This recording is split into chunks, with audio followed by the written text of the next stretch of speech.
আসসালামু আলাইকুম। কেমন আছেন সবাই? আলহামদুলিল্লাহ আমরা ভালো আছি। নতুন আরেকটি ব্লগ শুরু করছি। আশা করছি আপনাদের ভালো লাগবে। টাইটেল দেখেই বুঝতে পেরেছেন যে আজকে আমি আমার শ্বশুরবাড়ি হোম ট্যুর দিব। বাসায় ঢুকতেই এটা ড্রয়িং রুম। আর ড্রয়িং রুমের এখানে বালিশ এবং কম্বল রাখা আছে। কারণ ভেতরের একটা রুমের রেনোভেশনের কাজ চলছে, যার কারণে সবকিছু ওই রুম থেকে নিয়ে ড্রয়িং রুমে রাখা হয়েছে। আর ড্রয়িং রুম থেকে ঢুকে বাম দিকে ডাইনিং রুম আর ডান দিকে এটা একটা বেডরুম। আর এই বেডরুমের পাশেই যে রুমটা, সেই রুমটায় আসলে ওয়ালটা ঠিক করা হচ্ছে। ওয়ালটা ড্যাম হয়ে অনেকখানি জায়গা জুড়ে প্লাস্টার খসে আসছে, তো সেটাই সিরিজ কাগজ দিয়ে ঘষে তুলে সেখানে রং করা হবে। ২ কোট রং মারার পরে তারপরে আবার পুরো রুমটা আরেকবার রং করা হবে। আর এখানে রং নিয়ে আসা হইছে। বাসার অনেক জায়গায় ওয়ালই মোটামুটি এইরকমভাবে প্লাস্টার খসে আসছে, তো এবার সবগুলো জায়গায় ঠিক করা হবে। আর ওই রুমের পাশেই এটা হচ্ছে মাস্টার বেডরুম। তো এই বেডরুমের অবস্থা আসলে খুব বেশি ভালো না, সব কিছু অগোছালো, আপনারা একটু ইগনোর করবেন। কারণ ছোট বাচ্চা আছে, দেখা যাচ্ছে যে ওরা ব্যাগে থেকে কাপড় বের করার সময় একটা বের করতে ৫টা ফেলে দেয়। যাই হোক, আর এইটা হচ্ছে এই বাসার রান্নাঘর। রান্নাঘরটা বেশ বড়। এখানে চুলা এবং রান্না করার সব কিছুই আছে। তো আমরা এখানে আসলে সকালের নাস্তা, বাচ্চাদের খাবার রান্না করা হয়। আর বাকি সময় তো আমরা দাওয়াতের উপরেই থাকি। আর এই দরজাটা হচ্ছে স্টোর রুম, মানে রান্নাঘরের পাশে স্টোর রুম। আর এইটা হচ্ছে ডাইনিংয়ের জায়গা। একটা সময় এই বাসায় অনেক লোকজন ছিল, লোকজনের আসা যাওয়া ছিল, কিন্তু এখন ফাঁকা বাসায় পড়ে আছে, কেউ আসলে থাকার নাই। এই যে মিস্ত্রি কাজ করতেছে আর আমার বুড়ি এখানে দাঁড়ায় দাঁড়ায় দেখতেছে।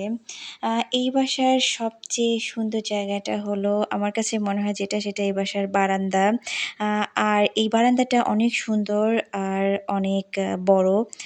আমার শ্বশুর বেঁচে নেই। আমার হাসব্যান্ড যখন অনার্স ফার্স্ট ইয়ারে তখন উনি মারা যান। আমার হাসব্যান্ডরা ৪ ভাই, বড় ৩ ভাই দেশের বাইরে তাদের ফ্যামিলি নিয়ে থাকে। আর আমার হাসব্যান্ড সবার ছোট, আর আমরাই দেশে আছি। আ চাকরি সূত্রে আমরা রাজশাহীতেই থাকি। আর বছরে একবার চেষ্টা করি আমরা রংপুরে আসতে।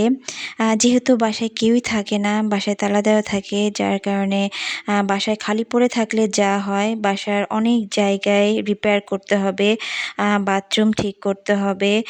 তো এবার সবকিছুই মোটামুটি ঠিক করে তারপরে আমরা যাব। বাসাটা দেখলে মায়া লাগে আসলে, সবকিছুই আছে, শুধু আসলে থাকার মানুষ নাই। একটা সময়ের সবকিছুই এখন শুধুই স্মৃতি, তাছাড়া আসলে কিছুই না। আমার শাশুড়ি গত বছরে তানিশার রেখে যাওয়া খেলনাগুলো সে যত্ন করে রেখে দিছিল, তো ওটাই বের করে এনে ওদেরকে দেখাইলো যেগুলো খেলনা আছে, যদি ওরা নিয়ে খেলতে যায় তাহলে খেলবে। তো আমি এই ফাঁকে এই রুমটায় আবার আসলাম। প্রত্যেক বছরই আমরা যখন আসি তখন বাসা বন্ধ থাকার কারণে বেশ অনেক ধুলাবালি পড়ে যায়, তো আমরা মোটামুটি পরিষ্কার করে উঠি। এরপরে বাসা মোটামুটি আমরা গোছায় উঠি। তো তারপরে একজন মানুষ দিয়ে পুরা বাসা মুছে পরিষ্কার করে নেওয়া হয়। বাসা গুছানোর সময় ওদের দাদি এই খেলনাগুলো পেয়ে ওদেরকে দিছে। তো এগুলো কিসের খেলনা জানি না, কিন্তু এখন ২ বোন এইটা নিয়ে ব্যস্ত। এর মধ্যে বাচ্চাদের বাবা চলে আসছে বাজার থেকে। সে বাচ্চাদের জন্য কিছু ফ্রুটস, আরও কিছু খাবার, শুকনা খাবার আনার জন্য গিয়েছিলেন। আর এখানে বাচ্চাদের জন্য বাচ্চারা যেই টাইপের ফল পছন্দ করে সেগুলোই নিয়ে আসছে। আর এখানে নিয়ে আসছে রংপুরের বিখ্যাত হাড়িভাঙা আম। তো এই আমটা খেতে খুবই মজার, আমার কাছে ভালোই লাগে। রাজশাহীতে ফেরার সময় এবার হাড়িভাঙা আম আমরা কিছু কিনে নিয়ে যাব। এই বাসার আরেকটা সুন্দর জায়গা হচ্ছে এইটা, এই বড় ঝুল বারান্দাটা।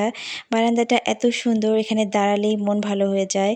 আর ওই বারান্দা থেকে রাস্তা দেখা যায়। নিচে আইসক্রিম ফ্যাক্টরি, সেখান থেকে ওদের বাবা আইসক্রিম কিনে নিয়ে আসছে। তো বাচ্চারা আইসক্রিম খাওয়ার পরে আমরা একটু রেডি হয়ে বাসার সামনে একটু হাঁটার জন্য বের হয়েছি। তো বের হয়ে দেখলাম যে এখানে আইসক্রিমের গাড়ি চলে আসছে। এইটা হচ্ছে বড় একটা ফ্রিজ। এই ফ্রিজে সব আইসক্রিম এনে রাখা হয়।